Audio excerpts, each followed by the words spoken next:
Shalom, saudara yang kekasih dalam nama Tuhan Yesus. Jumpa kembali malam hari ini. Doa saya buat saudara, kiranya saudara-saudara semuanya diberkati oleh Tuhan, kesehatannya diberkati oleh Tuhan, dan berkat-berkat yang lain juga diterima dari Tuhan. Dan malam hari ini saudara, saya mau membagikan kesaksian saya buat saudara. Beberapa hari yang lalu saudara kami berdoa, Tuhan memberikan sesuatu buat kita semuanya, bahwa Tuhan merindukan kita menjadi penyembah-penyembah Tuhan yang menyembah dalam roh dan kebenaran. Sebab Tuhan mencari penyembah-penyembah yang menyembah dalam roh dan kebenaran. Suatu saat nanti Tuhan akan mengumpulkan mereka. Tuhan akan mengumpulkan kita semua. Saya berpikir, dikumpulkan dari mana saja ya? Tuhan mengumpulkan orang-orang yang menyembah dalam roh dan kebenaran itu. Sebab orang-orang yang menyembah dalam roh dan kebenaran itulah yang Tuhan suka. Dan itulah yang dikehendaki Tuhan. Karena Tuhan berkata di Yohanes 4 itu saudara, firman Tuhan, tetapi saatnya akan datang dan sudah tiba sekarang bahwa penyembah-penyembah benar akan menyembah Bapa dalam roh dan kebenaran. Sebab Bapa menghendaki penyembahan-penyembahan yang demikian. Tuhan menghendaki kita menyembah Bapa dalam roh dan kebenaran. Seperti Abraham, karena dia menyembah Bapa dalam roh dan kebenaran. Tuhan kepada Abraham tidak menyembunyikan tentang Sodom dan Gomora. Karena Abraham adalah penyembah-penyembah yang benar di dalam Tuhan. Jadi Tuhan merindukan kita menyembah Dia dalam roh dan kebenaran. Seperti apa ya yang menyembah dalam roh dan kebenaran itu? Yang pertama saudara, kita harus lahir kembali. Sebab di waktu kita lahir kembali, di situ kita menjadi anak Bapa. Sebelum ini video saya sudah pernah ada saudara lahir dari Roh Kudus. Jadi yang utama kita lakukan, kita minta kepada Tuhan, kita harus dilahirkan kembali. Supaya saudara kita sah menjadi anaknya Bapa. Kalau kita sudah menjadi anak Tuhan, segala sesuatu tidak akan dirahasiakan kepada kita. Apalagi di akhir-akhir zaman ini saudara. Kita sudah banyak mendengar, mungkin 2022, 2023, dan selanjutnya akan terjadi sesuatu, saudara. Tapi malam hari ini, kita diberitahukan oleh Tuhan. Orang-orang yang menyembah dalam roh dan kebenaran, Tuhan tidak akan merahasiakan terhadap anak-anaknya, apapun yang akan terjadi. Sebab kita sudah melihat Tuhan, di waktu mau menghancurkan Sodom dan Gomora, saudara, Tuhan tidak merahasiakan itu kepada Abraham. Sebab Abraham adalah anaknya yang dikasihi. Tuhan berpikir, kalau Tuhan tidak mau menyembunyikan sesuatu kepada anak-anaknya yang menyembah dalam roh dan kebenaran. Orang-orang yang menyembah dalam roh dan kebenaran, dia akan memiliki perkataan, pengertian, pengetahuan dari perbendaharaan Roh Kudus. Di waktu kita berdoa bukan dihafal, bukan dicatat, tapi kita berdoa. Kata-kata yang keluar dari mulut kita adalah kata-kata yang keluar dari perbendaharaan Roh Kudus yang ada di dalam hati kita. Dan orang-orang yang menyembah dalam roh dan kebenaran adalah orang-orang yang bercakap-cakap dengan Tuhan. Berdoa, memberitahukan segala sesuatu kepada Bapa. Dan Bapa juga memberitahukan segala sesuatu kepada dia. Dan Bapa tidak akan menutup-nutupi segala sesuatu kepada kita anak-anaknya. Apalagi di akhir zaman ini saudara. Kita sangat butuh Tuhan memberikan sesuatu kepada kita. Kita minta sama Tuhan supaya Tuhan tidak merahasiakan sesuatu apapun yang akan terjadi nanti. Supaya kita dapat berjaga-jaga, saudara. Inilah yang Tuhan butuhkan. Orang yang berdoa, yang menyembah Bapa dalam roh dan kebenaran adalah orang-orang yang memiliki karunia-karunia Tuhan. Ya, kalau kita lihat di percakapan Tuhan Yesus dengan perempuan di sumur itu, saudara, dia bukan perempuan yang benar, tapi dia bercakap-cakap dengan Tuhan. Nah, di situ kita lihat, saudara, percakapan Tuhan Yesus dengan perempuan di sumur itu. Kita baca Yohanes 4 ayat 10. Jawab Yesus kepadanya, "Jikalau engkau tahu tentang karunia Tuhan, dan siapakah dia yang berkata-kata kepadamu, berilah aku minum, niscaya engkau telah meminta kepadanya, dan ia telah memberikan kepadamu air hidup." Seandainya engkau tahu karunia, pasti kamu mengetahui siapa yang berkata-kata dengan kamu. Jadi orang-orang yang menyembah dalam roh dan kebenaran, dia pasti memiliki karunia pengetahuan. Dia mengetahui, dia mengerti, sebab Roh Kudus yang berkata-kata dalam hatinya. Di saat dia berdoa, Roh Kudus yang berkata-kata, Roh Kudus yang mengeluarkan doa-doa yang keluar dari mulutnya. Tapi wanita itu tidak memiliki karunia itu, karena dia belum menyembah Bapa dalam roh dan kebenaran. Kita lihat contohnya, saudara. Di saat perempuan itu bercakap-cakap dengan Tuhan Yesus, tetapi barang siapa minum air yang akan kuberikan kepadanya, ia tidak akan haus untuk selama-lamanya. Sebaliknya, air yang akan kuberikan kepadanya akan menjadi mata air di dalam dirinya, yang terus-menerus memancar sampai kepada hidup yang kekal. Kalau air yang diberikan oleh Tuhan tidak pernah habis dan tidak pernah kering, bahkan memancar sampai ke hidup yang kekal. Tapi kalau kamu meminum air yang dari sumur ini, kamu akan haus lagi. Oh, Tuhan Yesus bilang sama perempuan itu, "Panggillah suamimu." Tapi perempuan itu berkata, "Aku tidak punya suami." Tapi Yesus berkata, "Aku tahu ada sekarang suamimu 5, tapi itu bukan suamimu." Perkataan Tuhan Yesus inilah yang membuat perempuan itu mengenal Tuhan. Bahkan dia berkata, "Oh, dialah Mesias itu. Kok dia tahu? Kok dia tahu apa yang saya lakukan? Padahal dia nggak melihat." Mungkin seperti itu di dalam hatinya. Makanya karena kata-kata Tuhan Yesus yang mengetahui suaminya 5 padahal bukan suaminya, sehingga perempuan itu pergi menceritakan kepada orang-orang di Samaria, "Di sana ada loh Mesias. Dia tahu apa yang aku perbuat." Nah, karena perkataan inilah wanita itu mengenal Tuhan dan dia selamat.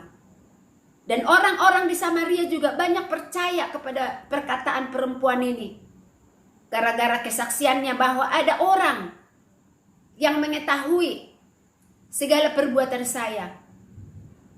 Mungkin dialah Yesus itu. Nah, di situ, saudara, Tuhan menginginkan kita menyembah Bapa dalam roh dan kebenaran. Artinya, kita mengerti doa-doa yang kita ucapkan bukanlah kata-kata yang keluar dari pikiran kita, tapi itu keluar dari perbendaharaan Roh Kudus dalam hati kita. Dan orang-orang yang mengalami berdoa dalam roh dan kebenaran, banyak hal yang Tuhan kasih tahu. Bahkan Tuhan tidak merahasiakan segala sesuatu. Contoh, saudara, ya, saya pernah dulu, kira-kira tahun 2016 kalau tidak salah, ada satu keluarga meminta doa dari kami. Kami berdoa buat anaknya sedang sakit. Ini anaknya berkali-kali sakit, sembuh, sakit, sembuh. Nah, suatu hari ibu ini mengundang saya ke rumahnya, berdoa buat anak ini. Nah, kami ke sana bersama dengan suami, kami berdoa, saudara.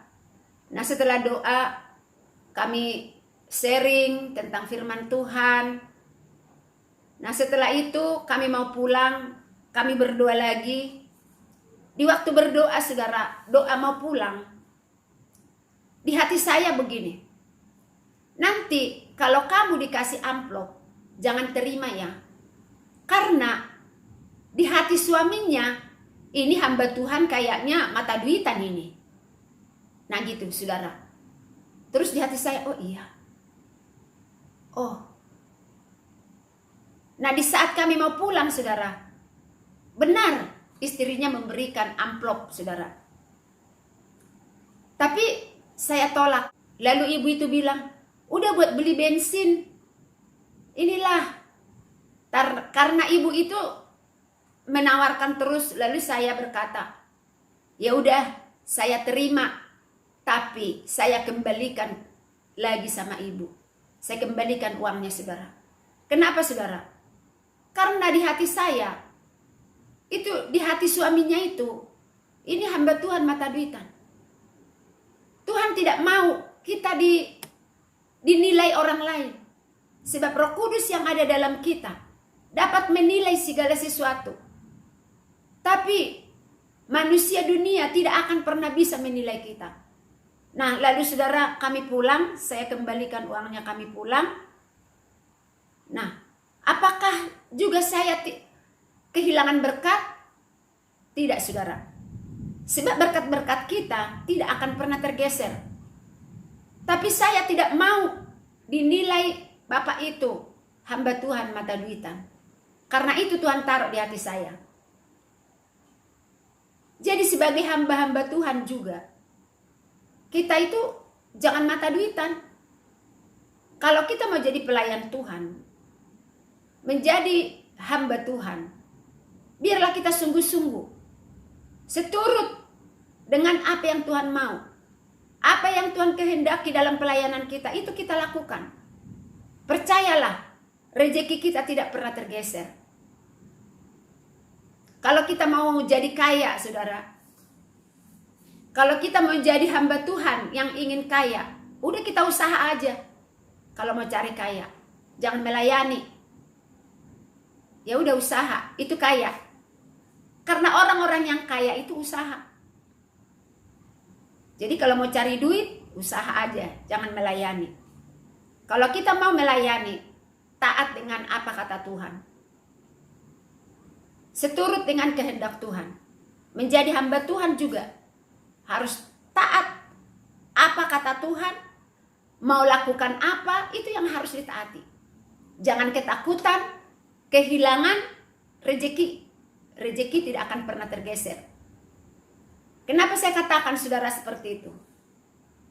Karena seminggu kemudian, setelah itu saudara, ibu itu nelpon saya. Dia telepon saya, kita ketemuan di satu mall. Waktu itu kalau tidak salah, kita ketemuan hari Jumat jam 1 siang. Karena ibu itu mengajar di satu sekolah, saudara ya. Nah, lalu kami ketemuan, saudara, di satu mall. Nah, terus kami makan. Saya pikir di waktu dia menyuruh saya datang, ketemu, saya pikir anaknya sakit lagi. Ternyata, saudara, di waktu kami ketemu, saya tanya, mana si A gitu. Terus ibu itu bilang, ada di atas, lagi olahraga gitu. Oh, dalam hati saya, oh nggak sakit gitu. Terus tidak lama kemudian anak itu datang. Oh sehat. Nah kami makan, saudara, makan, ngobrol sebentar. Terus kami berpisah dari situ. Kantong plastik hitam dia berikan kepada saya. Nah saya pikir ada apa ya? Tapi kok bukannya berdoa buat anaknya, ternyata anaknya sehat juga. Ada apa ya gitu. Terus dia bilang terima kasih ya ibu gitu. Dia pulang, kami juga bersama dengan suami ke pulang. Saya penasaran juga ada apa di kantong ini ya. Lalu saya buka, saudara. Saya buka kotak segini. Nah, saya lihat di dalamnya ada kain, ada bahan sutra, saudara, selendang. Nah, terus saya buka lagi, saudara. Di situ ada amplop. Di amplop ini ada uang 500.000. Nah, yang paling gede di bungkusan itu, di situ saudara ada tas. Saya tahu harga tas itu, saudara. Itu di atas 500. Nah, dari situ saya gini, Tuhan, orang yang taat sama Tuhan pasti tidak pernah rezekinya tergeser. Kalau saya menerima amplop yang dari ibu itu, paling kencang 500.000. Tapi di saat saya taat sama Tuhan, di situ saya lihat, saudara, Tuhan berkuasa. Tidak pernah menggeser setiap berkat-berkat kita. Malah lebih banyak. Sudah dapat tas, harganya lumayan, sudah dapat uang, sudah dapat kain. Bahkan waktu itu suami saya juga dapat satu baju. Nah, saya tahu harganya baju itu di atas 300 itu. Nah, setiap anak-anak Tuhan yang menuruti kehendak Tuhan, rezekinya tidak pernah tergeser. Dan kita sebagai anak Tuhan tidak pernah bisa dinilai siapapun. Tapi kita bisa menilai orang lain. Kalau kita lihat dibuka di Korintus ya saudara ya. Tetapi manusia duniawi tidak menerima apa yang berasal dari roh. Karena hal itu baginya adalah suatu kebodohan. Dan ia tidak dapat memahaminya. Sebab hal itu hanya dapat dinilai seorang rohani. Tetapi manusia rohani menilai segala sesuatu. Tetapi ia sendiri tidak dinilai oleh orang lain. Manusia rohani menilai segala sesuatu. Tapi kita tidak bisa dinilai oleh orang lain. Inilah orang-orang yang menyembah dalam roh dan kebenaran. Roh yang berperan, Roh Kudus yang mengajar, Roh Kudus yang mengatakan segala sesuatu yang keluar dari mulut kita, dari mulut orang-orang yang menyembah dalam roh dan kebenaran, itu keluar dari perbendaharaan Roh Kudus sendiri. Nah itu saudara yang kekasih dalam nama Tuhan, akhir-akhir ini Tuhan ingin sangat rindu mencari, mengumpulkan orang-orang yang menyembah Bapa dalam roh dan kebenaran. Sebab orang-orang inilah yang akan ditandai oleh Tuhan. Ini yang menjadi kerinduan Tuhan saudara. Marilah kita menjadi penyembah-penyembah yang menyembah Bapa dalam roh dan kebenaran. Banyak hal, banyak rahasia Tuhan yang Tuhan kasih tahu sama kita. Satu lagi kesaksian saya. Di waktu Pasca April yang lalu saudara, kami ada acara doa dari jam 5 pagi sampai jam 6 sebelum matahari terbit. Kami sudah selesai doa. Nah di waktu doa itu diminta kami di halaman, tidak di dalam ruangan. Kami doa di halaman saudara. Waktu itu ada tamu 3 orang atau 4 orang. Nah di waktu kami doa saudara, kami doa itu sambil berdiri di halaman saudara. Nah di waktu doa itu di hati saya seperti ini. Kamu sujud. Sujud. Nah saya sujud. Kita terus belajar taat sama Tuhan. Orang-orang yang menyembah dalam roh dan kebenaran itu taat. Kalau nggak taat rasanya di sini nggak pas. Di waktu saya disuruh sujud, saya sujud saudara. Saya masih menerima. Tapi di saat di hati saya dikatakan, tengkurap, rata, mukanya ke tanah. Wah, saya bilang gini, Tuhan, ini kan tanah. Di sini banyak ayam Tuhan. Waduh gimana? Di hati saya, emang kamu siapa? Kamu nggak tahu? Ada hambaku disuruh mandi di sungai yang paling kotor supaya kustanya tahir, yaitu Haman saudara. Dia itu perwira, diingatkan. Itu hambaku. Tapi dia taat. Dia minta, apa tidak ada lagi air yang lebih bersih dari sini? Tapi dia taat. Dia mau dimandikan di sungai yang kotor itu sehingga kustanya tahir. Itu ditaruh Tuhan di hati saya. Terus saya minta lagi, Tuhan, Waktu itu saya pakai selendang. Saya bilang gini, Tuhan, kalau bisa saya lebarkanlah selendang saya. Nanti saya di atasnya tengkurap, muka saya ke selendang. Lalu di hati saya, emang kamu siapa? Itu hambaku.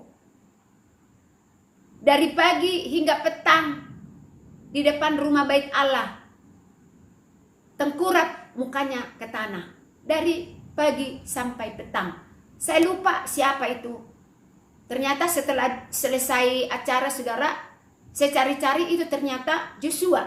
Di hati saya begini, Tuhan, kan ada tamu. Nanti tamu ini meremehkan saya, gitu.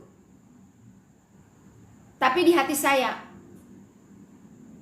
tengkurap, muka ke tanah, rata. Lalu saya turut apa kata Tuhan.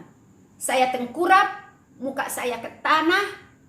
Saudara yang kekasih tahu, di saat saya tengkurap, itu tamu tengkurap juga. Tangannya pegang tangan saya, dia tengkurap juga, mukanya ke tanah. Wah, saya bilang, Tuhan, dia tidak mempermalukan. Dia tidak menilai saya. Karena itu orang saya baru ketemu di situ, belum pernah ketemu. Dia pegang tangan saya, kami tengkurap sama-sama. Baru Tuhan bicara di hati saya. Aku suruh kamu tengkurap, mewakili semua orang-orang yang ada di daerah kamu merendahkan hati. Kamu mewakili mereka merendahkan hati. Semua jiwa-jiwa yang ada di daerah kamu ini, di gang kamu ini, di lorong kamu ini, kamu mewakili mereka merendahkan hati di hadapanku. Saat itu saya berpikir gini, untuk apa ya Tuhan? Tuhan suruh saya mewakili mereka merendahkan hati. Tapi saya tetap belajar taat. Setelah selesai, saudara, kami ibadah. Dan hari-hari berikutnya saya lihat, disitulah yang terjadi COVID yang kedua, saudara, yang begitu hebat kematian waktu itu. Kalau nggak salah bulan-bulan Juli atau Agustus gitu ya, saudara ya. Di situ saya sadar, oh, untuk itunya Tuhan suruh aku merendahkan hati. Karena saudara, tidak ada orang yang meninggal dari gang kami, satu orang pun karena COVID. Tidak ada. Di situ saya bersyukur. Tuhan, terima kasih.